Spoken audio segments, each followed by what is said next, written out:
نحمدہ ونصلی علی رسولہ الکریم رب اشرح لی صدری ویسر لی امری واحلل عقدۃ من لسانی یفقہوا قولی۔ سورہ عبسہ کی 22 آیات ہم پڑھ چکے تھے۔ ابتدائی آیات میں سورت کی تھوڑا سا یاد کر لیں کس طرح متکبرین سرداروں کے مقابلے میں ایک نابینا شخص جو ہدایت کا طالب ہے، جو اللہ سے خشیت رکھتا ہے، اس کی طرف زیادہ توجہ دینے کے لیے نبی صلی اللہ علیہ وسلم کو ہدایت دی گئی، جس میں ہمارے لیے بھی بہت کچھ سبق ہیں جو ہم نے سیکھے، انشاءاللہ انہیں یاد رکھنے والے ہوں۔ ایک اور بات بھی اس سے سمجھ میں آتی ہے کہ مسلمانوں کو دین کی سمجھ دینا، ان کی تربیت کرنا، غیر مسلموں میں دعویٰ ان تک دین پہنچانے سے کم تر چیز نہیں ہے۔ اگرچہ غیر مسلموں تک اسلام کی دعوت پہنچانا تو ہے فریضہ، لازماً ہونا ہی چاہیے، لیکن اس کوشش میں مسلمانوں کی تزکیہ اور تربیت سے غفلت بھی نہیں ہونا چاہیے۔ اگر مسلمان سوچیں، صحیح معنوں میں مسلمان بن جائیں تو ان کا کردار خود ہی کتنا بہترین دعویٰ کرنے والا ہو سکتا ہے، غیر مسلموں کو اسلام سے زیادہ بہترین طریقے سے متعارف کرنے والے بن سکتے ہیں۔ ایک مسلمان ایک روشنی کا مینار بن جائے۔ اگر آج سوچیں سارے مسلمان نہیں بھی تو ان کی اکثریت اپنے رب کی طرف اگر رجوع کرنے والے، اللہ کی بنائی ہوئی حدود کی پابندی کرنے والے ہوں تو اللہ سے کیسی امید ہو سکتی ہے؟ اللہ کے عذاب جو سر پر کھڑے ہوئے ہیں، ایک طرف گلوبل وارمنگ کا اتنا بڑا خطرہ، دوسری طرف یہ کرونا کی وبا کی شکل میں، اللہ تعالیٰ ان سے کس طرح نجات دے سکتا ہے؟ اللہ کی طرف بندے اس کے رجوع ہوں، اس سے استغفار کرنے والے ہوں۔ اور وہ بات سمجھائی گئی اس کے ذریعے سے، اس واقعے کے ذریعے سے عبداللہ ابن ام مکتوم کے ساتھ جب پیش آیا۔ پھر اس کے بعد قرآن کے مقابلے میں تکبر کرنے والوں کو قرآن کے مقام سے آگاہ کیا گیا کہ یہ کیسے مکرم صحیفے ہیں، بلند مرتبہ پاکیزہ، جو کیسے اعلیٰ مقام رکھنے والے فرشتوں کے ہاتھوں میں ہوتے ہیں۔ پھر انکار کرنے والوں کو ان کی اپنی پیدائش، اپنی زندگی پر غور کرنے کی دعوت تھی کہ اور ایک کس طرح اللہ تعالیٰ انسان کو دوبارہ اٹھا کھڑا کرنے والا ہے۔ پھر کہا جا رہا ہے، آیت نمبر 23 سے آج ہم شروع کر رہے ہیں، کلا ہرگز نہیں، لما کہ تو ابھی تک پورا نہیں کیا، ماں جو امرہ جو اسے حکم دیا گیا۔ اب کلا سے بات اس طرح شروع ہو رہی ہے، ہرگز نہیں کہنا کیسا ہے نا کہ یعنی انسان جو سمجھ رہا ہے وہ صحیح نہیں ہے، انسان نے جو تصور کیا ہوا ہے، جس طرف جا رہا ہے، انسان جو یہ سمجھ رہا ہے کہ اللہ تعالیٰ یہ ساری نعمتیں دینے کے بعد ایک دن پوچھے گا نہیں کہ اس نے ان نعمتوں کے ساتھ کیا کیا، ایسا نہیں ہے۔ جس تصور کے تحت وہ زندگی گزار رہا ہے وہ ایسی بات نہیں ہے، بلکہ لما یقدم امرا، انسان کو سمجھایا جا رہا ہے کہ کتنا اب بھی لما کہنا کیسا ہے، ابھی تک انسان کو ساری سمجھ، اتنی بہترین عقل، سمجھ، شعور دے کر اللہ نے پیدا کیا، اتنے طریقوں سے بات سمجھائی گئی، اتنے دلائل دینے کے بعد، اللہ کے رسول کے ذریعے سے اللہ کے کلام سننے کے بعد بھی انسان کا کیا حال ہے کہ اسے جو کرنا چاہیے تھا وہی اس نے نہیں کیا۔ ہمیں سوچنے کی، سمجھنے کی ضرورت ہے۔ انشاءاللہ ہم ان لوگوں میں شامل نہیں ہوں۔ یہاں بات ان کی ہو رہی ہے جس نے ابھی تک پورا نہیں کیا، جو ابھی بھی سمجھنے کو تیار نہیں ہے۔ یہاں ان پہ تنبیہ جیسے ہو رہی ہے نا کہ اس نے اپنے رب کے احکام کی تعمیل نہیں کی۔ ما امرہ کہنا کیسا ہے، جو حکم دیا گیا تھا۔ اور حکم دیا گیا ہمیں صرف وہی احکام نہیں ہے جو اللہ کے رسول اور اللہ کی کتاب سے ہمیں ملتے ہیں، بلکہ اللہ تعالیٰ نے جس فطرت پر انسان کو پیدا کیا، اس کا ضمیر، اس کا نفس لوامہ جو اسے حکم دیتا ہے وہ بھی اس میں شامل ہے۔ خود کس طرح احکامات اسے اللہ تعالیٰ خود براہ راست بھی دے رہا ہوتا ہے ہر انسان کو، وہی اس نے پورا نہیں کیا، اس پہ عمل نہیں کیا۔ قتل الانسان ما اکفرا، قتل الانسان کہنا کیسا ہے، لفظ ترجمہ قتل ہو جائے انسان، مگر جیسے محاورے کے طور پہ اردو میں بھی جیسا کہا جاتا ہے نا، مارا جائے، لعنت ہو، برا ہو،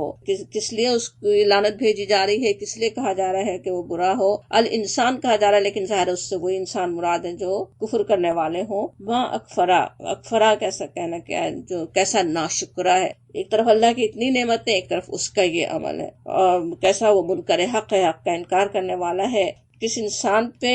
لعنت کی گئی، کیوں کی گئی کہ اللہ تعالیٰ نے سوچو اسے ایک پانی کی ایک بوند سے پیدا کیا، جو پیچھے بات بتائی گئی تھی نا کہ انسان دیکھے کس طرح پیدا ہوا، ایک نطفے سے اس کی تخلیق کی، اس کی تقدیر بنائی، اس کے ہر کام کا ایک اندازہ رکھا، اس کے لیے زندگی کی راہیں آسان کی، پھر وہی موت بھی دینے والا ہے، وہی دوبارہ اٹھانے والا ہے، اس کے سامنے حاضر ہونے والے ہو۔ ان سب حقیقتوں پر اگر انسان غور کرے تو اسے کیا کرنا چاہیے تھا؟ اپنے رب کی بندگی پر قائم ہوتا، اپنے رب کا شکر گزار ہوتا، وہ اس نے نہیں کیا۔ اس لیے کہا جا رہا ہے کہ قتل الانسان ما اکفرا، کہ وہ مارا جائے انسان جس نے کفر کیا۔ پھر کہا جا رہا ہے آیت نمبر 24 میں فَلْيَنْظُرِ الْإِنسَانُ، بس چاہیے کہ دیکھے الانسان انسان الی طعامہ، اپنے کھانے کی طرف، اس کے کھانے کی طرف وہ دیکھے، وہ یہ چاہتا ہے، اسے یہ چاہیے کہ وہ یہ کرے، فَلْيَنْظُرِ الْإِنسَانَ، کہ وہ اسے دیکھے۔ اب یہ بات کہ اپنے کھانے کو دیکھے، اس پر غور کرے، ایک اور طریقے سے اب یہاں بات سمجھائی جا رہی۔ پیچھے اپنی ذات پہ، اپنے اوپر غور کرنے کی بات تھی کہ وہ غور کر کے دیکھے کیسے وہ پیدا ہوا، کیا کچھ ہوا۔ اب ذرا اس اپنے کھانے کو، جس کے ذریعے اس کا جسم بن رہا ہے، پوری زندگی جس پہ اس کی ڈیپینڈ کر رہی ہے، ذرا اس کھانے پر غور کرے۔ کس طرح ہمیں جیسے کہا جا رہا ہو کہ دیکھو اپنے مزیدار کھانوں سے بھرے ہوئے دسترخوان پہ جب بیٹھے ہو، ذرا اس کھانوں پہ غور کرو، وہ اپنی کچن کی پینٹریز جو بھری ہوئی ہیں، جو فریج جو بھرا ہوا ہے، وہ سب کیسے مہیا ہو رہے ہیں، کہاں سے آ رہے ہیں۔ ابھی آج کل ہی واٹس ایپ پہ ایک میسج تھا کہ نارتھ امریکہ میں کتنا فوڈ ہے جو ٹریش میں ڈالا جاتا ہے، کتنے پرسنٹ فوڈ لکھا ہوا تھا کہ جو ٹریش میں چلا جاتا ہے، اور وہ بات بتائی جا رہی تھی۔ اس سے روکنے کے لیے اس میں کہا گیا تھا کہ کس طرح اس فوڈ کو زمین سے نکل کر مارکیٹ تک پہنچنے میں کتنے مہینے لگتے ہیں، ایک ایک تصویر کے ساتھ اس میں دن لکھے ہوئے کہ اتنے دن اس میں لگتے ہیں، اتنے دن اس میں لگتے ہیں، کتنے لوگوں کی مشقت اس میں شامل ہوتی ہے۔ یہاں ان آیات میں اس سے بھی پیچھے غور کرنے کی دعوت ہے کہ ذرا غور کر کے دیکھو وہ کیسے تمہارے پاس وہ فوڈ پہنچ رہا ہے، تمہیں کیسے وہ کھانا، وہ طعام تمہیں دن اور رات مل رہا ہے، وہ ذرا اس پہ انسان غور کرے۔ چاہیے کہ انسان غور کرے، ہم سب کو چاہیے ہم سب اس پہ غور کریں، ہم سب دیکھیں کتنا اللہ کا شکر پیدا ہو، کتنی اللہ کی قدرت سمجھ میں آئے، اپنے فرائض یاد آئیں کہ کس کا ہم کھا رہے ہیں، کس کا دیا ہوا رزق پہ ہم پل رہے ہیں، اس کا حق ہمیں کیسے ادا کرنا چاہیے، وہ سب ہمیں سمجھ میں بھی آئے نا جب اس پہ غور کریں۔ اور کہا جاتا انا، یہ کہ سبب نلما سبا، یہ کہ سبب نا، سبا کا جو لفظ ہوتا ہے اس کے معنی ہوتے ہیں جیسے کسی چیز کو ڈالنا، گرانا، انڈیل دینا، کسی چیز کو ایک ہی دفعہ میں جیسے پانی انڈیلنا، تو بہت ہی زوردار بارش ہو تو اس کے لیے کہا جا سکتا ہے نا سبا کا لفظ بھی۔ تو انا سبب نلما سبا، بے شک ہم ہیں جو جس نے انڈیلا پانی اوپر سے سبا گرتا ہوا۔ تو غور کرے تو انسان کو سمجھ میں آئے کچھ بھی تو اس کے بس میں نہیں ہے، کون ہے وہ، کتنی اس میں اللہ کی حکمتیں، کیسی اللہ کی قدرتیں نظر آتی ہیں۔ اس بارش پر ہی انسان اگر غور کر لے کس طریقے سے اللہ تعالیٰ نے ہمارے لیے، ہماری زمین تک وہ پانی کو پہنچانے کے لیے، ہمارے لیے رزق پانے کے لیے کن کن قوتوں کو اس کے کام پہ لگایا ہوا ہے، کہاں سے وہ سورج اور کس طرح سے وہ بادلوں کو اڑایا جا رہا ہے، ہوائیں کیا کام کر رہی ہیں اور کس طرح سے وہ پہنچ رہا ہے، وہ کون ہے جو انڈیلنے والا ہے، ہم ہیں، ذرا اس میں غور کرو۔ ثم پھر شققنا الارض شقا، شقا پھاڑ دینا کسی چیز کو ہوتا نا، پھر پھاڑا ہم نے زمین کو، شقا پھاڑ دیا جانا۔ اب پھاڑ دیا جانا کس طرح ہے، زمین کا پھٹنا کیسے ہوتا نا، سوچیں کتنی نازک کوپل ہے جو بیچ سے نکلتی ہے۔ زمین نرم کر کے لگانے والے کسان نرم بھی کر رہے ہوتے، لیکن اس کے بغیر بھی کتنی اللہ تعالیٰ کی طرف سے خود ہی نظام چلا ہوا ہوتا ہے نا، بیج کس طرح سے منتشر ہوتے ہیں، کس طرح سے زمین میں پھیلائے جاتے ہیں، کہاں کی سخت ترین زمین سے بھی جگہ نکال لیتی ہے، کوپل نکل آتی ہے، کیسے اتنا زبردست درخت اس سے بن کر کھڑا ہو جاتا ہے۔ کون ہے وہ پھاڑنے والا، اس میں صرف اللہ تعالیٰ کا ہی کام ہے نا۔ اللہ تعالیٰ نہ چاہے تو سوچیں، اندر ہی وہ زمین بیج کو ہی کھا سکتی تھی، وہ زمین بیج کو نہیں کھاتی بلکہ اسے فوڈ پہنچاتی ہے۔ اندر اتنے کیڑے مکوڑے جو اس بیج کو کھا سکتے تھے وہ نہیں کھاتے، وہ اس کو پہنچا دیتے ہیں۔ انسان غور کر کے دیکھے وہ کون ہے جس نے وہ پھاڑا زمین کو، اسی اپنے طعام پہ غور کرنے کا ہی حصہ ہے نا، یہ کہاں سے آ رہا ہے، کس طرح پہلے اللہ نے وہ پانی برسایا، پھر وہ زمین کو صلاحیت بخشی کہ اس کے ذریعے سے بیج اگائے، فَأَنبَتْنَا فِيهَا حَبًّا، نا پہ ویسے غور کرنے کی ضرورت ہے، ہر جگہ سبب نا، شققنا فَأَنبَتْنَا، بس اگایا ہم نے۔ انسان سوچتا ہے میں نے محنت کی، میں نے زمین پہ تیار کی، میں نے اگایا، کسی اور پہ سمجھ رہا ہے کہ اس نے اگایا۔ اصل اگانے والا اللہ تعالیٰ ہے، اللہ نہ چاہے تو کوئی دانہ نہ اگ سکے، اگایا ہم نے، فیہا اس میں، حبا اناج، کیا کیا اگایا اس کی پوری تفصیل آ رہی ہے آگے، لیکن وہ تفصیل شروع کس طرح ہوتی ہے کہ جو انسان کے لیے بہت زیادہ ضروری چیزیں ہیں اس کا جیسے پہلے ذکر آ رہا ہے کہ سب سے پہلے حبا، جس پہ انسان ڈیپینڈ کرتا ہے نا، بہت زیادہ غلہ، اناج، گرین، وہ کھانے کی چیزیں، تو اس کا پہلے ذکر ہے۔ اس سے ہم نے اگایا اناج اگایا، فیہا حبا دانا جو ہے گرین، و عنبا و قدبا، عنبا پھر انگور کا نام ہے جو سمجھے پھلوں میں بہت ہی اہمیت رکھنے والا پھل، عرب میں تو اسے جیسے سمجھے سب سے بہترین پھل کی حیثیت حاصل تھی، اس کا ذکر یہاں پہ فرمایا۔ پھر قدبا، قدبا کا جو لفظ ہے وہ ترکاریوں کے لیے اکثر ہوتا ہے، اکثر ان کے لیے بھی آتا ہے جو ایسی سبزی یا ترکاری جو بغیر پکائے کھائی جاتی ہے نا، اسی لیے کسی نے یہ بھی سمجھا کہ قدبا سے مراد وہ ترکاری یا سبزی ہے جس کے اوپر کا حصہ، جس کے پتے مویشیوں کے کام آتے ہیں، جس کے اندر زمین کے اندر جو چیزیں گاجر مولی وغیرہ وہ انسانوں کے کام آتی ہے۔ ویسے اس کے علاوہ بھی وہ چیزیں جو ترکاری جو کھانے میں کام آتی ہے اس کے لیے بھی عام طور پہ استعمال ہو جاتا ہے، تو وہ کہا گیا کہ قدبا اس پہ بھی کس طرح انسان ڈپینڈ کرتا ہے، کتنی اس کے لیے ضروری چیز ہے کا اس کے کھانے کا ایک اہم حصہ۔ وَالزَّيْتُونَ وَالنَّخْلَ، اور پھر ان نعمتوں کا ذکر ہے جو فضا میں ابھرے ہوئے بڑے بڑے درختوں سے حاصل ہوتے ہیں نا، نگاہ اٹھا کے انسان دیکھے، زمین پہ دیکھو کس طرح وہ پھیلی ہوئی ہیں، وہ بیلیں پھیلی ہوئی ہیں، ککڑی کی بیل پھیلی ہوئی ہے، کہاں وہ دانے اگنے ہیں، اور پھر اوپر نظر ڈالو بڑے بڑے اونچے اونچے درختوں پہ وہ زیتون اور کھجور کا ان میں سے ذکر فرمایا۔ وہاں کے لحاظ سے جو زیادہ ان کے لیے اہمیت کی چیزیں تھیں ان کا ذکر ہے، بلکہ آج تک بھی ہم زیتون، ہمیں آج پتہ ہے کھجور میں اللہ نے کتنی بڑی ہمارے لیے کیسی بڑی نعمت رکھی ہوئی ہے کھجور کی صورت میں، وہ اس پہ غور کرو، وہ کس نے اگائے، کس طرح وہ زیتون اور وہ اس کے کھجور کے درخت ایک دانے سے کتنے سال ہر سال انسان کتنے پھل اس سے حاصل کرتا رہتا ہے۔ وہ حدائق غلبا، حدائق اور حدیقہ کا پلورل، حدیقہ یاد بھی ہوگا کئی جگہ پڑھتے رہے ہم، باغ کے لیے کہتے ہیں نا، باغ، اور خاص طور پہ وہ ایک تو سرسبز خوشنما باغ کے لیے بھی آتا ہے، یا جیسے پرسنل بنا لیا گیا ہو چار دیواری کے ساتھ اس کے لیے بھی آتا ہے، تو حدیقہ کی جمع حدائق، اور باغات غلبا، غلبا کہیں تو گھنے، کہ بہت زیادہ جیسے گھنے باغات اللہ تعالیٰ نے عطا فرمائے، ان کا ذکر کرو کیسے تمہیں باغات عطا کر دیے، سبھی کچھ اس میں باغ کے اندر سوچیں تو کیا کچھ اللہ تعالیٰ اس کے ذریعے سے عطا فرمانے والا ہے۔ وفاکہۃ و ابا، اب اس کا عام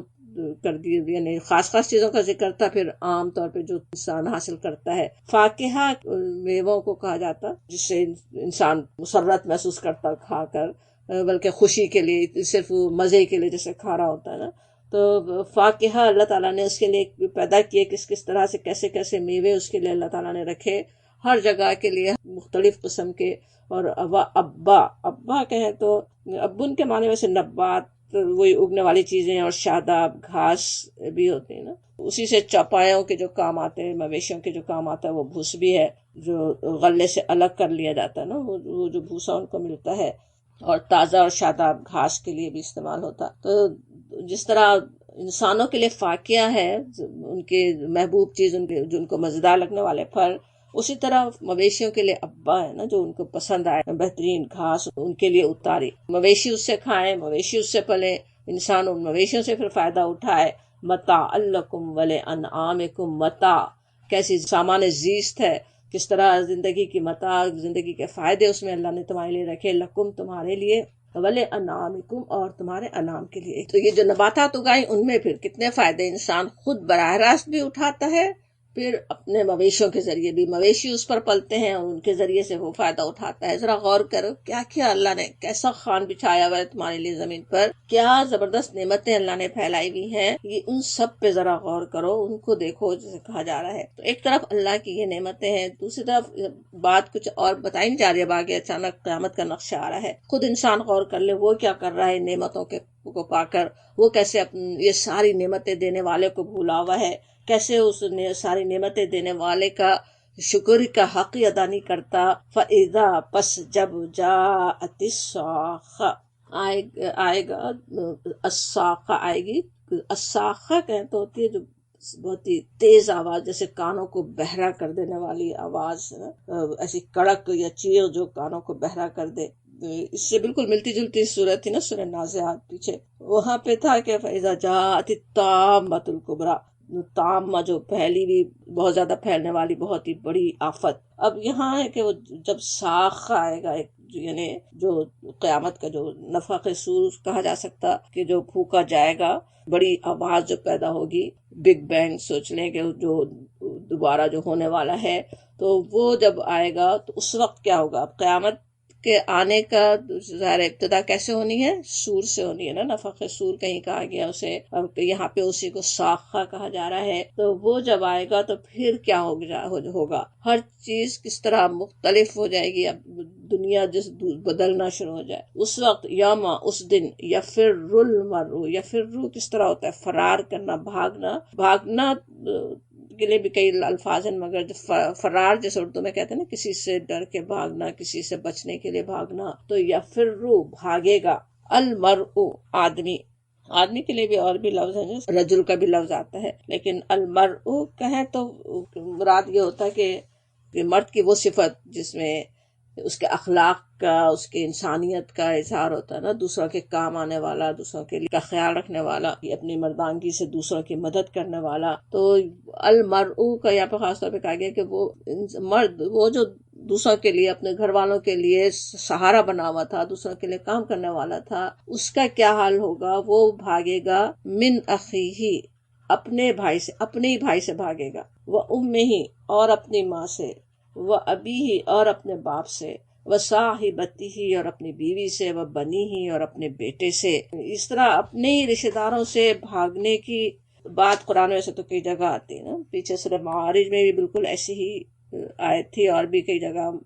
کئی مقامات میں قرآن میں یہ بات یاد دلائی گئی۔ کیوں دلائی گئی؟ ایک تو اس وقت نبی صلی اللہ علیہ وسلم کا انکار کرنے والے بھی اصل میں کیا تھا؟ اپنے خاندان، اپنے قوم کی عصبیت کے زام میں ہی مبتلا تھے نا۔ اپنے قبیلے کا نام اونچا رکھنے کے لیے ابو جہل کا مشہور قول سنا وہی ہوگا، کس طرح ہم بنی ہاشم کا ہم نے ہر معاملے میں مقابلہ کیا، اب وہ نبوت کا دعویٰ ان میں سے کر رہا ہے، تو اب ہم نبوت کا دعویٰ کیسے کریں؟ اسی کو نہیں مانو، اسی کو ناکام کر دو، جیسے کوشش ہو رہی ہے نا، صرف اپنے قبیلے کا نام اونچا رکھنے کے لیے۔ اور اس کے علاوہ بھی انسان کتنے گناہ انہی رشتوں کی خاطر کر ڈالتا ہے نا، کبھی ان کی محبت میں، کبھی ان کی ترغیب سے، کبھی ان کے پریشر سے، ان کو ناراض نہ کرنے کے لیے۔ اور ان رشتوں، ان دوستوں کا کیا حال ہے کہ قیامت کی پہلی کڑک کے ساتھ ہی وہ انہی سے بھاگ رہا ہوگا، اور انہی سے بھاگے گا۔ کیوں؟ دنیا میں تو کیا ہوتا ہے، کوئی مصیبت آئے تو انہی کی طرف انسان دوڑتا ہے نا، اپنے گھر والوں کی طرف، اپنے خاندان کی طرف دوڑتا ہے، اور لیکن وہاں بتایا جا رہا ہے کہ وہ ان سے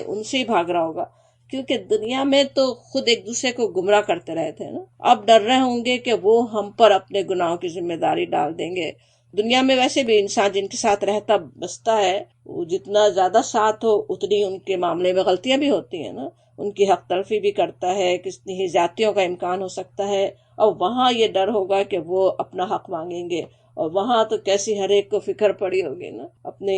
کسی طرح سے نیکیوں میں اضافہ ہو، کسی طرح سے کسی اور کے گناہ ہمارے سر پہ نہ آ جائے، ہمارے نیکیاں نہ چھیننے کے لیے کوئی آ جائے، تو وہ اپنے ہی لوگوں سے بھاگ رہا ہوگا اس وقت۔ اور یہ بات یاد دلانے میں ہمارے جو سمجھنے کی بات ہوتی ہے کہ کس طرح دوسروں کے خاطر آج انسان اپنے رب کو ناراض نہ کرے۔ انہی رشتوں کے لیے کتنی دفعہ انسان ناراض کر رہے ہوتے ہیں، اب انہی کے دین پہ ہوتے ہیں نا، وہ جیسا چاہ رہے اتنا ہی، جتنا وہ کام کرنے دینا چاہتے ہیں، جتنا وہ دین پہ چلنے دینا چاہتے ہیں، اتنا ہی بس چل رہا ہے۔ وہ نہیں چلنے دینا چاہتے، ٹھیک ہے، نہیں چلتے اس کے آگے۔ تو حالانکہ ہونا کیا چاہیے، انسان اپنے رب سے اصل تعلق ہو نا، اپنے رب کی صحیح بندگی کرنے والا ہو، نہ کہ آنکھیں بند کر کے ان رشتوں پہ، ان کی محبتوں میں، ان کے پریشر میں آ جائے اور اپنے رب کو ناراض کر ڈالے۔ اور اس دن کیا حال ہوگا، لِكُلِّ امْرِئٍ مِّنْهُمْ يَوْمَئِذٍ شَأْنٌ يُغْنِيهِ، ہر ایک شخص اس دن کیا ہوگا کہ شأن یغنی، شأن کے معنی ہوتے جیسے حالت، حال، کوئی معاملہ جو کسی کے حال کے لیے جیسے مناسب ہو نا، خاص اس کی کیفیت، اس کا حال، اس ایک کام جس میں وہ مشغول ہو، تو یغنی ہی بے نیاز ہوگا، بے پرواہ کر دے گی۔ ہر ایک کا حال اس دن ایسا ہوگا کہ وہ اپنے حال میں بے حال ہونا، جیسے کہتے ہیں نا اردو میں، وہ بات ہے نا کہ اسی میں وہ بے حال ہو رہا ہوگا، کر ہی نہیں سکے گا کہ کسی اور کو دیکھ سکے کہ کون ہے نا۔ دنیا میں بھی ہوتا ہے نا کہ کسی بہت ہی بڑی پریشانی اور مصیبت میں مبتلا ہو تو کچھ سمجھ میں نہیں آتا نا کہ آس پاس کیا ہو رہا ہے، اور وہ آفت تو پھر اتنی ہی بڑی آفت ہے، تو اس میں تو انسان بالکل شان و یغنی، اپنی حال میں بس بے پرواہ، بے نیاز ہوگا، اب یہ نقشہ بھی کیوں کھینچا جا رہا ہے کہ اس آفت سے محفوظ رہنے کے لیے آج انسان تیاری کر لے نا، اس کی فکر کر لے، وہاں اس حال میں مبتلا نہ ہو کہ اتنی زیادہ پریشانی کے اندر مبتلا ہو، اور کس طرح وہ اس دن انسان بے نیاز کیسا بے پرواہ ہوگا۔ ایک حدیث سے بھی تھوڑا اندازہ ہوتا ہے جس میں پیارے نبی صلی اللہ علیہ وسلم نے فرمایا کہ قیامت کے دن سب بغیر لباس کے اٹھیں گے۔ کسی خاتون کا نام آتا ہے، مختلف روایتوں میں مختلف خواتین کا تذکرہ ہے، تو وہ فرماتی ہیں جیسے حضرت عائشہ ہے یا حضرت سودا ہے یا کوئی اور، تو وہ کہتے کہ اس وقت ہم اس طرح اٹھیں گے سب لوگ ہمیں دیکھیں۔ آپ نے فرمایا کہ نہیں، اس دن کسی کو دیکھنے کا ہوش نہیں ہوگا، کوئی دیکھنے والا نہیں ہوگا۔ تو بالکل وہی بات ہے کہ شان و یغنی اپنے ہی حال میں اس دن گرفتار انسان ہوگا۔ وجوہ یومئذ مسفرہ، وجوہ وجہ کی جمع چہرے، یومئذ اس دن مسفرہ۔ اب بتایا جاتا ہے کہ کس طرح اس دن مختلف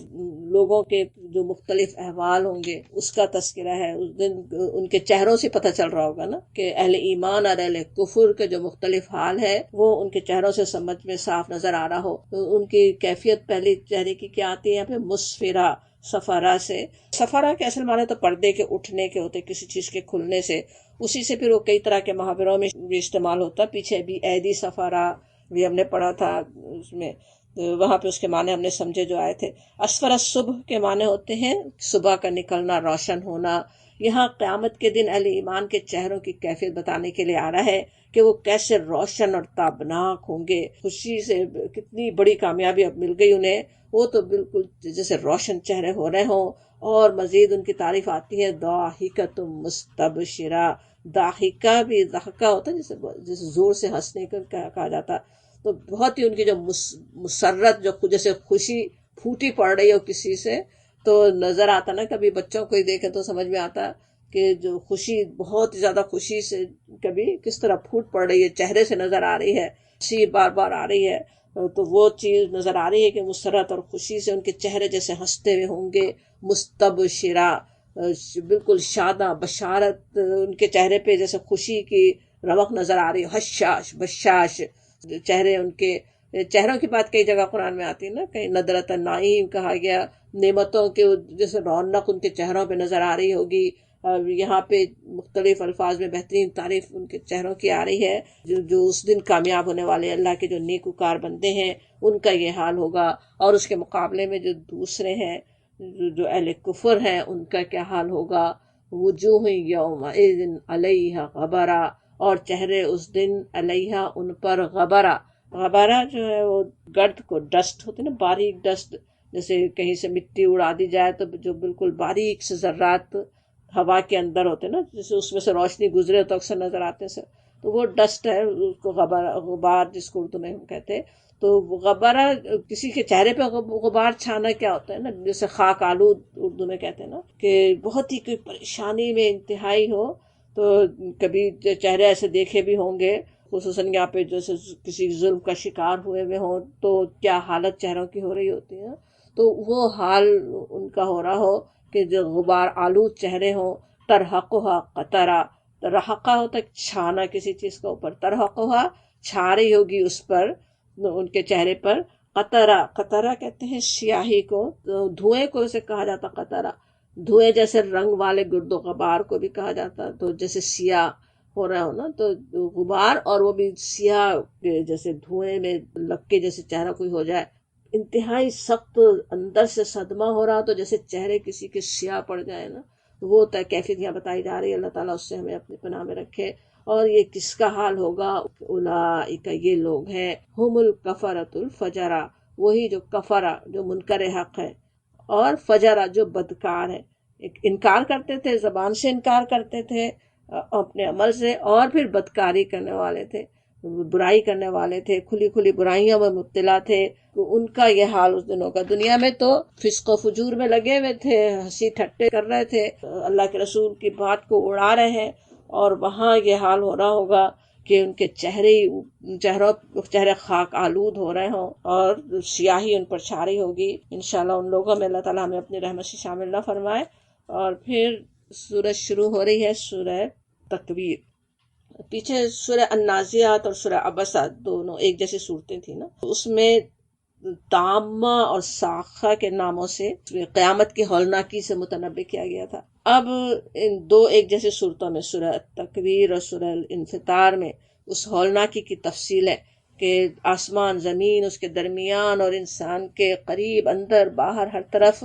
کیسی ہلچل ہوگی، ہر چیز کیا سے کیا ہو جائے گی۔ پہلے وہ قیامت کا حال ہے، اس کے بعد پھر قرآن اور رسول کی حقانیت بھی سمجھائی گئی دلیلوں سے۔ مسند احمد، ترمذی اور دوسرے مجموعوں میں عبداللہ بن عمر رضی اللہ عنہ کی روایت ہے کہ نبی صلی اللہ علیہ وسلم نے ارشاد فرمایا کہ جو شخص چاہتا ہو کہ روز قیامت کو اس طرح دیکھ لے جیسے آنکھوں سے دیکھا جاتا ہے، تو وہ سورہ تکویر اور سورہ انفطار اور سورہ انشقاق پڑھ لے۔ یہی صورتوں کے حضور نے نام لیے، اذا السماء انشقت، اذا السماء فطرت اور اذا الشمس کورت۔ تو قیامت کا اصل نقشہ تو ظاہر ہے، آج ہمیں پورا سمجھ میں تو نہیں آ سکتا، لیکن ان صورتوں میں کچھ اندازہ کروا دیا گیا۔ انہیں بھی ہمیں آیات متشابہات ہی کی طرح لینے کی ضرورت ہے کہ ہم کچھ کہہ نہیں سکتے کہ ایسا اور ایسا ہی ہوگا۔ جتنا آج ہماری سمجھ ہے اس کے لحاظ سے سمجھا دیا گیا کہ یہ کچھ پیش آنے والا ہے، اور اس کے ذریعے سے جو سبق دیا جا رہا ہے اصل ہمیں اس کو سمجھنے کی ضرورت ہے۔ پہلی آیت ہی ہے اذا الشمس کورت، کہ جب شمس سورج، کورت کا جو لفظ ہے لپیٹ دیا جائے گا، اس کے معنی تکویر کے معنی ہوتے ہیں کسی چیز کو لپیٹ دینا، جیسے ایک گٹھری کی صورت میں، جس طرح امامہ کے باندھنے کے لیے بھی وہی لفظ آتا ہے کور الامامہ علی راسہ، کہ اس نے امامہ اپنے سر پر لپیٹ دیا۔ یہاں پہ اب قیامت کے جو بتایا جا رہا ہے کہ جب قیامت آئے گی، جب وہ ساخہ جب پیش آ جائے گی، جب نفخ صور کے بعد پھر کیا کیفیت ہوگی، جو قیامت کا جو پہلا مرحلہ ہے وہ یہاں پہ آ رہا ہے۔ کہ اب اصل بات تو یہ بتانی تھی کہ سورج بے نور ہو جائے گا، اس کو ایسے خوبصورت الفاظ میں بیان کیا جاتا ہے نا کہ اس تارے میں، کہ جس طرح کوئی امامے کو لپیٹ دیا جاتا ہے نا، جس طرح آج سورج کی روشنی پوری کس طرح نظام شمسی میں پھیلی ہوئی ہے، وہ لپیٹ دی جائے گی، وہ ختم ہو جائے، سمجھے کہ اندھیرا ہو جائے ہر طرف، جو آج روشنی پھیلی ہوئی ہے وہ اس دن نہ رہے۔ تو اب وہ قیامت کی جو ہلچل برپا ہوگی، سورج کے ساتھ کیا ہوگا وہ اللہ تعالیٰ ہی جانتا ہے، کس طرح وہ تاریک ہو جائے۔ اور پھر کہا جا رہا ہے وَإِذَا النُّجُومُ انْكَدَرَتْ، اور جب نجوم، نجم کا پلورل، تارے، قدرت، انقدار کے معنی اصل میں تو ہوتے ہیں کسی چیز کا دھندلا ہو جانا اور ماند پڑ جانا۔ تو ستاروں کے بے نور ہونے کے لیے بات آ رہی کہ وہ بھی ستارے بھی جیسے بے نور ہو جائیں گے، سورج سے جو ریلیٹڈ ہے وہ سب چیزیں بھی اندھیری ہو جائیں گی، اس کے علاوہ بھی اور بھی سورج بھی شاید اندھیرے ہو جائیں، جو بھی ہو۔ انقدار کا ویسے ایک اور بھی معنی لیے گئے، پراگندہ ہونے اور بکھرنے کا مفہوم بھی اس میں سمجھا گیا۔ تو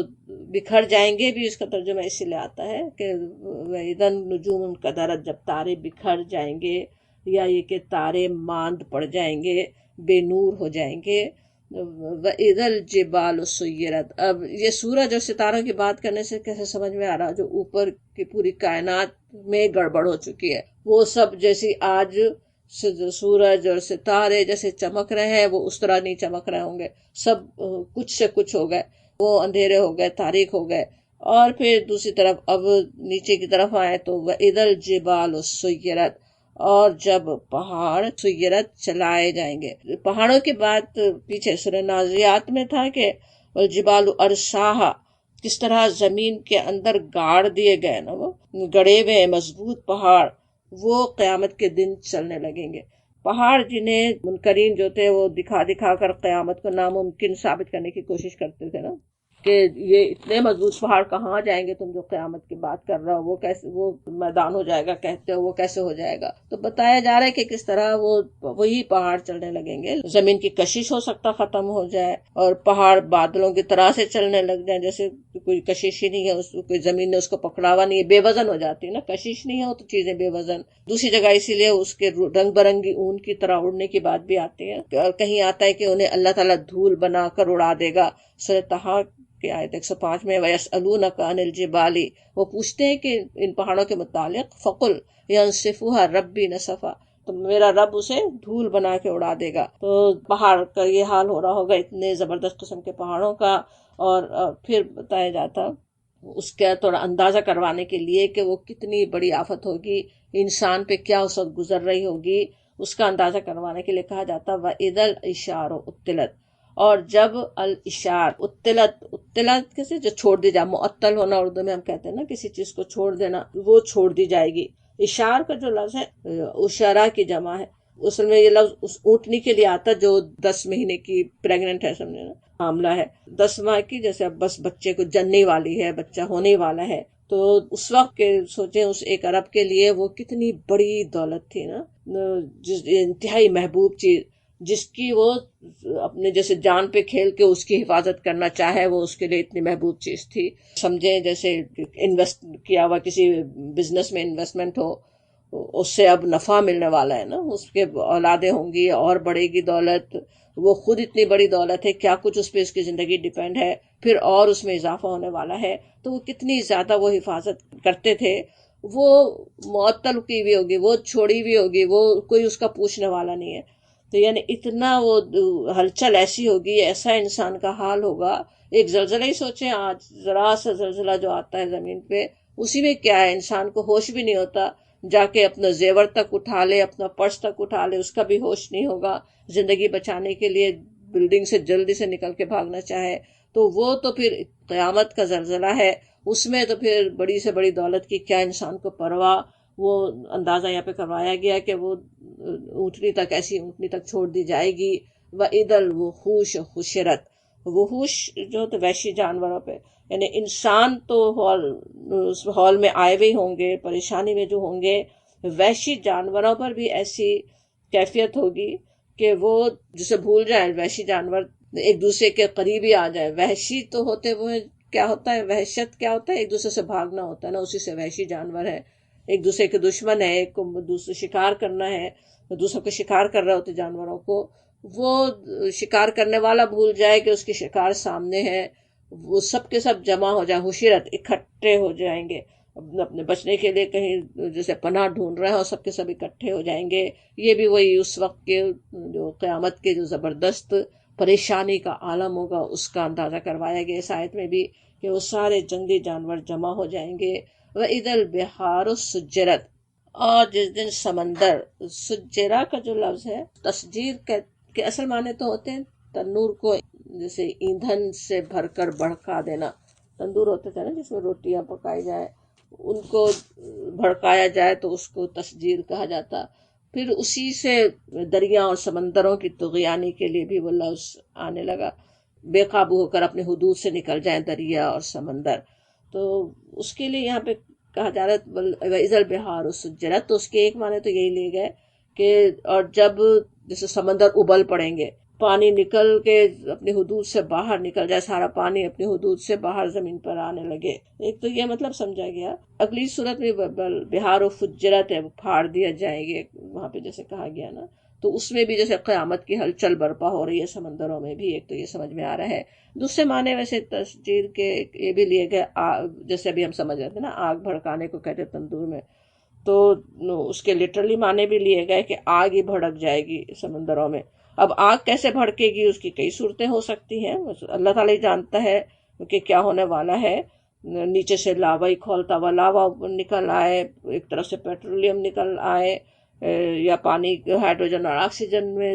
تقسیم ہو جائے، ایک جلنے والی گیس ایک جلانے والی گیس، واللہ عالم، تو دونوں ہی چیزیں ہو سکتی ہیں، اللہ تعالیٰ جانتا ہے کہ کس طرح سے کیا آفت آنی۔ بہرحال آفت آئی ہوئی ہے، ہر چیز تبدیل ہو رہی ہے، ہر چیز کی مختلف ہو رہی ہے۔ آج حدود کے اندر اللہ تعالیٰ نے رکھا ہوا ہے، وہ حدود سے نکل جائیں گے۔ آج وہ ٹھنڈا پانی اس میں ہے، وہ اس دن اس میں آگ لگی ہوئی ہو، اور پھر اب دوسرا مرحلہ آ رہا ہے۔ یہ تو سارا تھا نا پہلا مرحلہ، پہلے نفخ سور کے بعد جب قیامت زمین پر آ رہی ہے، اس وقت یہ ساری چیزیں ہو رہی ہیں۔ اب دوسرا مرحلے کی بات آ رہی ہے کہ وَإِذَا النُّفُوسُ زُوِّجَتْ، اور جب نفوس زوجت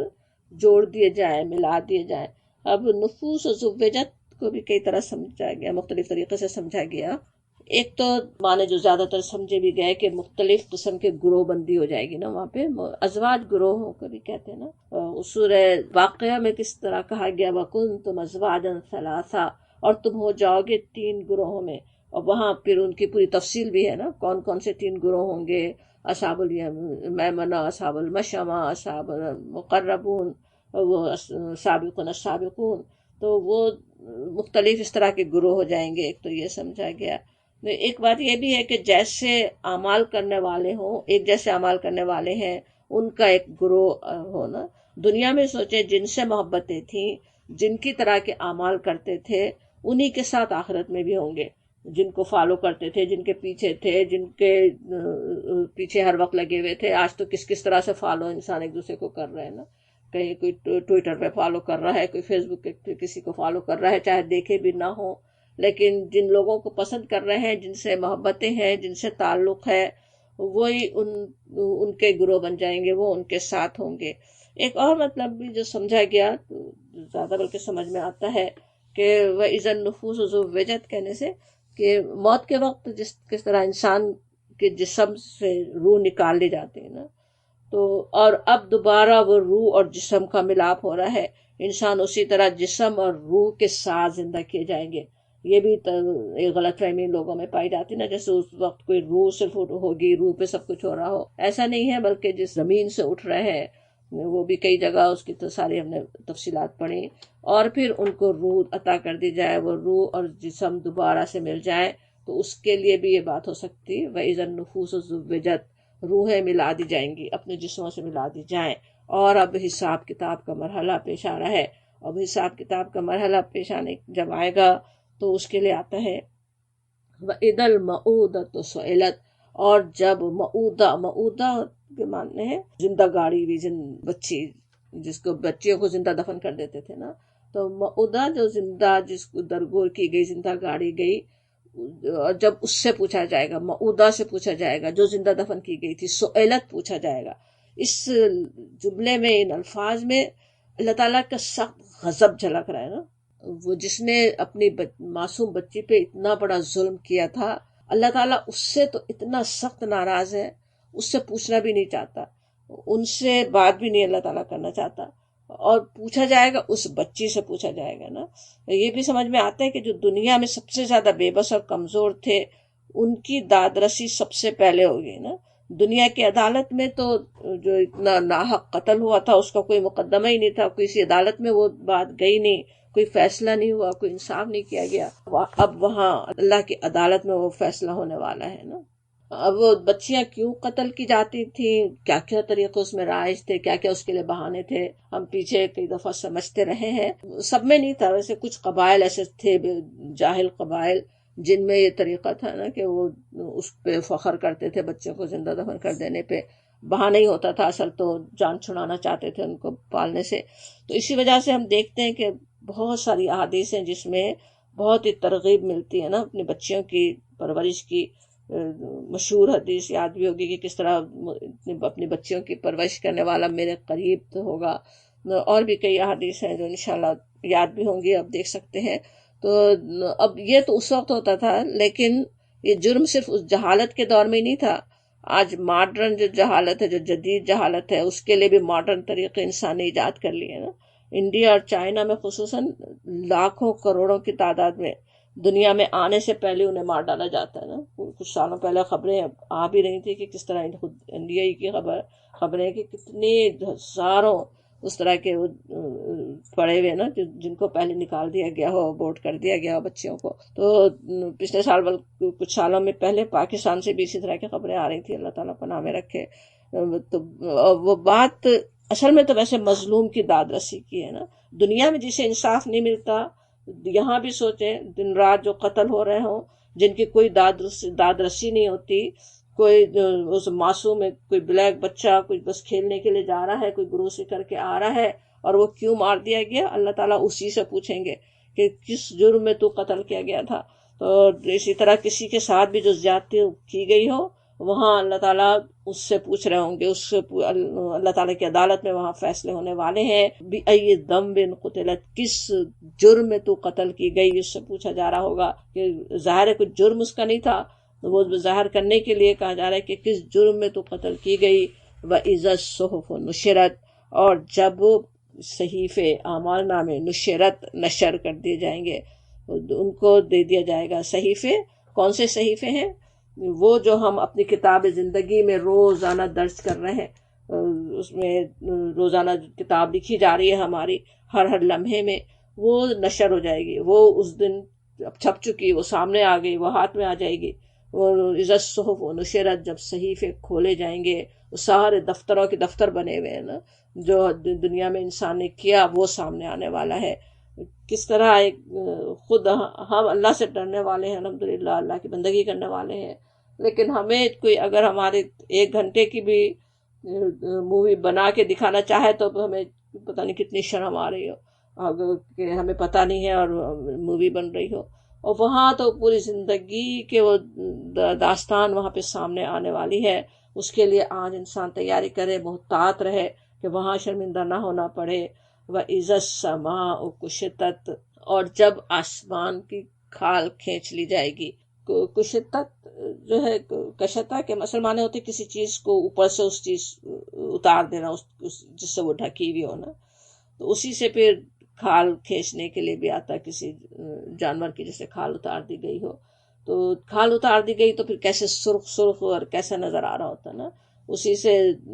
اس میں آتا ہے نا سورہ رحمان میں نا، فکانت وردتن کدہان، کہ اس دن آسمان کیسا سرخ ہو جائے گا۔ یہ بھی سمجھا گیا کہ جیسے پردہ ہٹ جانے کو بھی کہتے ہیں نا کشت، تو وہ پردے ہٹ جائیں گے، غیب کے پردے ہٹ جائیں گے، وہ چیزیں نظر آنے لگیں گی، وہ حقیقتیں جو آج انسان کو نظر نہیں آ رہی ہیں وہ سب اس وقت نظر آنے لگیں گی۔ وَإِذَا الْجَحِيمُ سُعِّرَتْ، اور جب دوزخ بھڑکائی جائے گی۔ دوزخ بھڑکائی جائے گی، ایک تو یہ بھی کہ جب جہاں ایک تیار تو پہلے سے ہی ہے، لیکن جب مجرموں کے ڈالنے کا وقت آئے گا تو اس وقت خاص طور پہ بھڑکا دی جائے گی۔ ایک بات یہ بھی سمجھی گئی کہ جیسے اب اعمال نامے جب پیش کیے جا رہے ہیں، جب اعمال نامے تولے جا رہے ہیں، اس وقت ہی انسان کو وہ نظر آ رہی ہوگی نا، ایک طرف جہنم بھڑکتی ہوئی بھی نظر آ رہی ہو اور دوسری طرف جنت بھی نظر آ رہی ہو، کہ وہ وَإِذَا الْجَنَّةُ أُزْلِفَتْ آتا ہے نا، آگے سورہ تکویر پڑھ رہے ہیں ہم، سورہ آیت نمبر 13 میں وَإِذَا الْجَنَّةُ أُزْلِفَتْ، اور جب جنت قریب لے آئی جائے گی، زلفا قریب آ جانا، بالکل قریب لے آئے جانا، وہ اس وقت ہی دیکھ رہے ہوں گے لوگ۔ دکھانے میں یہ بات ہے نا کہ ایک نیک لوگ کتنے اللہ کا شکر کر رہے ہوں گے کہ وہ وہاں ہمارا ٹھکانہ نہیں بنا، اور کافر کیسا پچھتا رہا ہوگا جنت کو دیکھ کر کہ اتنی شاندار جنت پا سکتا تھا جس سے اپنے آپ کو اس نے محروم کر لیا۔ تو وہ دونوں سامنے ہی ہوں گی، اور قریب لائی جائے گی جو کہا جاتا جنت کو، ایسا نہیں کہ وہ دور ہی ہے ہی قریب، لیکن جیسے ان کے اعزاز کے لیے جنتیوں کے، ان کو اور بھی جیسے جنت ان کے قریب لائی جا رہی ہے، وہ جنت کے پہ نہ جا رہے ہوں۔ دوسری جگہ سورہ قاف میں بھی کہا جاتا ہے وَأُزْلِفَتِ الْجَنَّةُ لِلْمُتَّقِينَ غَيْرَ بَعِيدٍ، جنت اس کے متقین کے قریب لے آئی جائے گی، وہ کچھ بھی دور نہیں ہوگی، پہلے دور نہیں ہوگی وہ، لیکن ان کے قریب ہی لے آئی جائے گی۔ اور اس وقت کیا ہوگا، عَلِمَتْ نَفْسٌ مَا أَحْضَرَتْ، اور جان لے گا، تب جان لے گا نفس، ہر شخص، ما أحضرت، کیا وہ لے کر آیا ہے۔ اب اوپر صحفے نشر کیے گئے تھے، یہاں وہ نظر آ رہی تھی جنت اور دوزخ، اور اب پتہ چل گیا، اب فیصلہ ہو گیا، اعمال نامے تل گئے، اب معلوم ہو گیا کون ہے وہ جو مقربون میں جا رہا ہے، کون ہے وہ جو اصحاب المیمنہ میں جا رہا ہے، کون ہے جو مشأمہ میں جا رہا ہے، کون ہے جو ناکام ہو گیا، کون ہے جو کامیاب ہو گیا، وہ سب ہر شخص کو پتہ چل جائے جو لے کر آیا تھا وہ ما حضرت، جو دنیا میں جو اس نے کیا وہ اب سامنے ہے، وہ حاضر ہے اس کے سامنے، سب کچھ وہ دیکھ لے گا کیا اس نے کیا۔ اب اگلی صورت میں یہ آ رہا ہے کہ علمت نفس ما قدمت وآخرت، ہر ایک جان لے گا کہ اس نے کیا کیا اور کیا چھوڑا، آگے کیا بھیجا تھا، پیچھے کیا چھوڑا تھا، پیچھے کیا نیکیاں تھیں یا کیا برائیاں چھوڑ آیا، اس کے کیا نتائج نکلے، سب کچھ سامنے آ جائے گا۔ فلا اقسم، بس میں قسم کھاتا ہوں، بالخنس، پیچھے ہٹ جانے والوں کی، الجوار الکنس، اور چلنے والوں کی جو غائب ہو جاتے ہیں۔ خنس کے معنی ہوتے ہیں چھپ جانے والا، خانس کی جمع ہے آگے بڑھ کر پیچھے ہٹ جانے والا، خناس اس کی بھی صفت آتی نا شیطان کی بھی، تو غائب ہو جانا، پھر نمایاں ہو کر ظاہر ہونا، پھر چھپ جانا، تو ستاروں کی صفت کے طور پہ آ رہا ہے نا، ستارے کس طرح سامنے نظر آتے ہیں اور پھر غائب ہو جاتے ہیں، اور کہا جا رہا ہے والجوار الکنس، جو چلنے والوں کی جو غائب ہو جاتے ہیں، یہ بھی ستاروں کی اور مزید صفت آ رہی ہے جواری کے معنی چلنے والے، کنس کانس کی جمع، جیسے چھپنے کی جگہ جو ہوتی نا، تو ستارے جیسے صبح ہو جائے تو ستارے جیسے چھپ کے اپنے ٹھکانوں پہ چلے گئے ہوں. یہاں پہ ستاروں کی جو قسمیں کھائی گئی اس لیے کہ ستاروں کے بہانے سے، علم نجوم کے بہانے سے کاہنوں کا وہ چلتا تھا نا سارا کاروبار، اور نبی صلی اللہ علیہ وسلم پر بھی الزام لگاتے تھے کہ آپ بھی کاہن ہیں، نعوذ باللہ. تو یہاں واضح کر دیا گیا کہ ستاروں کا نکلنا چھپنا، بلکہ اب آگے رات کی صبح کی باتیں آ رہی ہیں تو وہ سورج کی گردش، ہر چیز وہ اللہ تعالیٰ کی قدرت سے ہے، اللہ تعالیٰ ہے جو کرنے والا ہے، تو اس پہ غور کرو. فلا اقسم، بس نہیں، میں قسم کھاتا ہوں، بس نہیں کہنا کہ یہ جو تم سمجھ رہے ہو وہ صحیح نہیں ہے. نبی صلی اللہ علیہ وسلم کو سمجھ رہے ہو، آپ اللہ کے رسول نہیں ہیں. آپ جو فرشتے کے آنے کی بات کر رہے ہیں اپنے پاس، وہ صحیح نہیں ہے. جو سمجھ رہے ہو اس کو، وہ غلط بات ہے. تمہارا گمان صحیح نہیں ہے، کوئی شیطانی وسوسہ نہیں ہے جو نبی صلی اللہ علیہ وسلم کو ہو رہا ہے، بلکہ میں اس پہ قسم کھاتا ہوں کہ ان ستاروں کو دیکھو، سمجھ میں آ جائے کہ وہ جو اللہ تعالیٰ جس کی یہ قدرت ہے، اتنے زبردست ستارے جو نکل رہے ہیں دن اور رات، ان کا چمکنا دیکھتے ہو، ان کا غائب ہونا دیکھتے ہو، اس کے لیے کیا مشکل ہے کہ وہ اپنے ایک فرشتے کو زمین پہ بھیجے، اس کے ذریعے سے اپنا پیغام بھیج دے. تو وہ بات اصل میں سمجھائی جا رہی. اور پھر یہ بھی آگے بھی وہی قسم چل رہی ہے، واللیل اذا عسعس، اور رات کی قسم جب کہ وہ رخصت ہو جائے. عسعس کا جو لفظ ہے، تاریک ہو جانے کی بھی اس کے معنی ہے، اور پیچھے ہٹنے اور گزر جانے کے بھی اس کے معنی، بلکہ تاریک کی ہلکی ہونے کے لیے بھی آتا ہے. اور یہ کیفیت رات کے دونوں کناروں پہ ہوتی ہے نا، رات کا آنا جانا دونوں ہی مراد ہو سکتے. واللیل اذا عسعس، جب رات آنے لگتی، جب بھی کیا ہلکی سی تاریکی ہے، جب جانے لگے تب بھی تاریکی ختم ہو رہی ہوتی ہے. تو اصل تو وہی جو کچھ پیش آ رہا ہے تمہارے سامنے دنیا میں، دیکھتے ہو کیسے سورج کی گردش ہے، کس طرح وہ رات اور دن ہوتے ہیں، اس پہ غور کرو. والصبح اذا تنفس، کہنا کیسا خوبصورت پیرایا ہے نا کہنے کا. صبح ہونا بھی کہا جا سکتا، لیکن صبح جب سانس لے، تنفسا، جیسے کوئی تاریکی کی چادر اوڑی ہوئی تھی،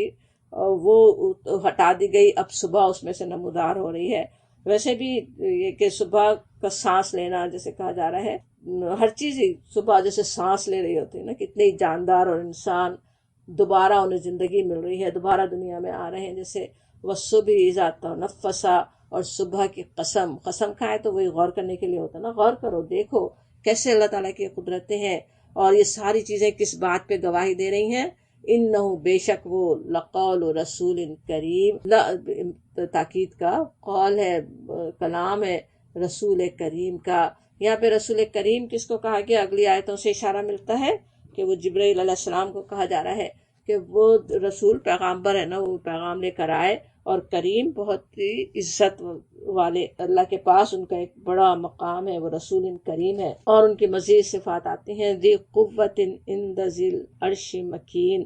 اب ذی قوت، وہ قوت والے ہیں. ایک تو کریم ہے، باعزت ہے، اور پھر نہایت زور اور قوت رکھنے والے ہیں. اللہ تعالیٰ نے ان کو بہترین صلاحیتوں سے نوازا ہے. ان کی قوت والے ہونے کی بات کیوں آتی ہے، کیوں بتایا جاتا ہے جبرائیل علیہ السلام کی، کہ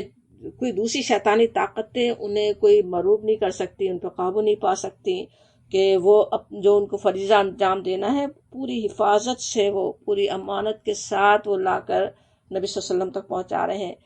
یہ سوچیں، اس کتاب کی اہمیت بھی ہمیں سمجھ میں آتی ہے نا. ہم اس وقت کفار کو بھی سمجھائی جا رہی تھی، آج ہمیں بھی سمجھائی جا رہی ہے، ہمیں بھی سمجھنے کی ضرورت ہے کیا اس کی اہمیت ہے. اللہ نے کیا بہترین اس کا انتظام کیا ہوا ہے، کیسا زبردست انتظام اس کا کیا کہ ہمیں یہ ہدایت بالکل صحیح حالت میں پہنچ جائے. وہ اللہ تعالیٰ کے اتنے زبردست فرشتے، اللہ کے مقرب فرشتے، جو جن کے بارے میں آتا ہے کہ مطاع ثم امین، کہ مطاع ہیں، جن کی وہاں پہ اطاعت کی جاتی ہے. فرشتے ان کی بات ماننے والے ہیں، سارے فرشتوں کے جیسے وہ امیر ہو، سب ان کی بات مانتے ہوں. اور ثم کہنا کیا ہوتا ہے، جیسے کسی آگے جب بات آ رہی ہے، جیسے بہت ہی اس کو اہتمام سے کہنے کے لیے بھی ثم کا لفظ آتا، کہ وہ ثم، وہ وہاں امین، وہ امانت دار ہے. وہ بہت بہترین صفت آ رہی ہے کہ کیسے وہ امانت کے ساتھ وہ لانے والے ہیں. اور یہ وہی بات کہ اتنے جو امین ہیں، وہ جن کا جو مقام ہے اللہ تعالیٰ کے پاس، اللہ کے فرشتوں میں جن کا وہ مقام ہے، وہ رسول کریم اس کتاب کو لے کر آئے ہیں۔ تو ایک تو وہ جبریل علیہ السلام کے ذریعے سے پہنچی، ان پہ غور کریں وہ کیسا بہترین انتظام اللہ نے فرمایا، اور اس کے بعد پھر جو قرآن ہم تک پہنچا کس کے ذریعے، نبی صلی اللہ علیہ وسلم کے ذریعے، ان پہ غور کرو۔ وما صاحبکم بمجنون، اور نہیں تمہارے صاحب مجنون۔ تمہارے صاحب کہنے میں کیسی بات ہے نا، صاحب جو ساتھ رہنے والے، نبی صلی اللہ علیہ وسلم ساتھ رہتے تھے، اور ساتھ رہنا بھی کوئی آج ہم لوگوں کا جیسے ساتھ رہنا ہے اس طرح کا ساتھ رہنا نہیں ہے نا۔ سوچیں مکے کی بستی کا جیسے کوئی پاکستان کے ایک دیہات کی بستی کا، سوچیں کس طرح ہر ایک کو دوسرے کے ایک ایک چیز کا علم ہو، ایک دیوار شیئر ہو رہی ہے، چھت شیئر ہو رہی ہے، دن رات ساتھ بیٹھ رہے ہیں، آوازیں ایک دوسرے کی سن رہے ہیں، سب کچھ پتا ہے کہ کب وہ پیدا ہوئے، کیسے وہ تھے، کیسے وہ بات کرنے والے تھے، کیسے وہ امانت دار تھے، کیسے وہ سچے صادق اور امین ہستی تھی، سب کو پتا تھا، اور کتنے وہ سمجھدار تھے، ان کی حکمت پہ تم بھروسہ رکھتے تھے۔ ان پہ غور کرنے کو کہا جا رہا ہے کہ دیکھو وہ تمہارے صاحب بے مجنون، وہ مجنون نہیں ہے، ان پہ کیسے مجنون کا الزام لگا سکتے ہو نا، تمہارے جانے پہچانے ہیں، تم اچھی طرح ان کو جانتے ہو، تم نے ان کے ساتھ زندگی گزاری ہے۔ وَلَقَدْ رَآهُ بِالْأُفُقِ الْمُبِينِ، اور لقد ڈبل ایمفیسس کے لیے ضرور انہوں نے رآہ دیکھا اس کو، کس کو؟ جبریل علیہ السلام کو دیکھا، نبی صلی اللہ علیہ وسلم نے دیکھا، بالافق المبین، افق پہ آسمان کے کناروں پہ، مبین کھلے، صاف صاف، بالکل صاف نظر آ رہا ہو سامنے، اس طرح دیکھا ہے نبی صلی اللہ علیہ وسلم نے۔ ان پہ تم شک کر رہے ہو، انہوں نے ان کو دیکھا، ان کے دیکھنے کی، جبریل علیہ السلام کو کیسے آپ نے دیکھا، سورہ نجم میں تھوڑی اس کی تفصیل بھی آتی ہے نا، اس کی آیت نمبر 5 سے 12 تک، کہ ٹائم میں سب ختم ہو رہا ہے تو آیت انشاءاللہ آپ دیکھ لیں، یا پڑھی بھی تو ہے، کہ کس طرح نبی صلی اللہ علیہ وسلم کو نظر آ رہے تھے صاف، بالکل صحیح حالت میں۔ حدیث میں آتا بھی ہے نا کہ آپ نے جبریل علیہ السلام کو ان کی اپنی اصلی شکل میں بھی دیکھا نا، 600 پر ان کے تھے، اور وہ پورے افق پہ چھائے ہوئے تھے، تو اس طرح سے آپ نے دیکھا۔ اور آپ کا کیا ہے نبی صلی اللہ علیہ وسلم کی اور صفت آتی، وما ہوا علی الغیب بدنین، اور نہیں وہ غیب پر بدنین، دنین کا جو لفظ ہے وہ بخیل کے لیے آتا، لیکن داد نون نون دننا اس کا روٹ ورڈ ہے، وہ کسی پسندیدہ اور مرغوب چیز میں بخل کرنے کے لیے آتا، جیسے کوئی حکیم اپنا نسخہ چھپا رہے ہوں، کوئی اپنے ریسیپی لوگ چھپانے کی کوشش کر رہے ہوں، بے دنین آپ اس میں بخیل نہیں ہے، غیب کی جو بات آپ تک پہنچ رہی ہے آپ اسے پورا پورا پہنچا دینے والے ہیں، آپ اسے اس میں سے کچھ رکھنے والے نہیں ہیں، لوگوں کو بتانے میں ہچکچائیں یا نہ بتائیں، آپ اس کو پوری طرح سے بتا دینے والے ہیں۔ اور پھر کہا جاتا وما ہوا بقول شیطان الرجیم، اور نہیں یہ شیطان الرجیم کا قول۔ شیطان الرجیم ایک یہ قول کس کا ہے؟ رسول کریم کا ہے، نہ کہ شیطان الرجیم کا، بالکل اسی کی اپوزٹ بات آ رہی ہے نا۔ رجیم کہیں تو کس طرح ہوتا ہے، جس کو سنسار کیا ہوا، دھتکارا ہوا، شیاطین کا دوسری جگہ سورہ ملک میں جیسے پڑھا ہے کہ شہابوں کی بارش ان پر ہو رہی ہوتی نا، اگر خبریں لینے جائیں وہ تو دھتکارے ہوئے ہیں شیطان، ان کا قول نہیں ہے، کوئی کاہن کا کلام وہ کہتے تھے نا، اس کی تردید ہو رہی ہے کہ وہ کسی شیطان کی لائی بھی کوئی بات نہیں ہے۔ فَأَيْنَ تَذْهَبُونَ، پھر کیسا حیرت کے سے جیسے کہا جا رہا ہو نا، اتنی ساری حقیقتوں کے بعد اپنے صاحب کو جانتے ہو، ان سے سچی بات کرنے والے کی سچی بات سن رہے ہو، اور اس کے بعد پھر تم جھٹلاتے ہو، کہاں جا رہے ہو؟ ہدایت کی طرف وہ بلا رہے ہیں، نیکی کی طرف بلا رہے ہیں، اچھی باتوں کی طرف وہ بلا رہے ہیں، اسے چھوڑ کر کہاں بھاگ رہے ہو؟ فَأَيْنَ تَذْهَبُونَ، کدھر جا رہے ہو؟ ان ہوا الا ذکر للعالمین، ان نہیں ہے ہوا وہ الا مگر ذکر للعالمین، نصیحت ہے عالمین کے لیے، نصیحت ہے۔ آج تم اس کو جھٹلا رہے، مکے کی بستی کے چند افراد جھٹلا رہے ہیں، لیکن یہ تو ذکر عالمین کے لیے ہے، پورے جہانوں کے لیے ہے، پوری دنیا کے لیے ہے، قیامت تک کے آنے والے تمام ادوار، تمام انسانوں کے لیے ذکر، نصیحت، یاد دہانی ہے۔ یہ ذکر کا یاد ہوگا تو اس کے مفہوم ہم سمجھتے رہے، کس طرح جو چیز ہمارے اندر ہے پہلے سے اس کی یاد دہانی کرنے والا ہے، اسی فطرت کی، انسان کی جو فطرت میں اللہ تعالیٰ نے رکھا ہوا ہے، اپنے رب کی پہچان رکھی ہے، اس کی یاد دلاتا ہے۔ یہ قرآن عالمین کے لیے، سبھی اس سے فائدہ اٹھانے والے ہیں۔ لمن شاء منکم ان یستقیم، لیمن اس کے لیے، شاء چاہے، منکم تم میں سے، ان یستقیم جو سیدھا راستے پہ چلنا چاہے، لیکن ہدایت ملتی کس کے ہے؟ تو ذکر عالمین کے لیے، سب کے لیے، لیکن اس کے لیے اپنی خواہش اگر نہ ہو، انسان چاہے نہ، تب ہدایت نہیں مل سکتی نا۔ تو جو چاہے سیدھے راستے پہ جو چلنا چاہے اسے ہدایت مل جاتی ہے۔ یہ سمجھ میں آتا ہے کہ کوئی ایسا نہیں ہے کہ کوئی بھی صرف غلط فہمی میں ہی اس سے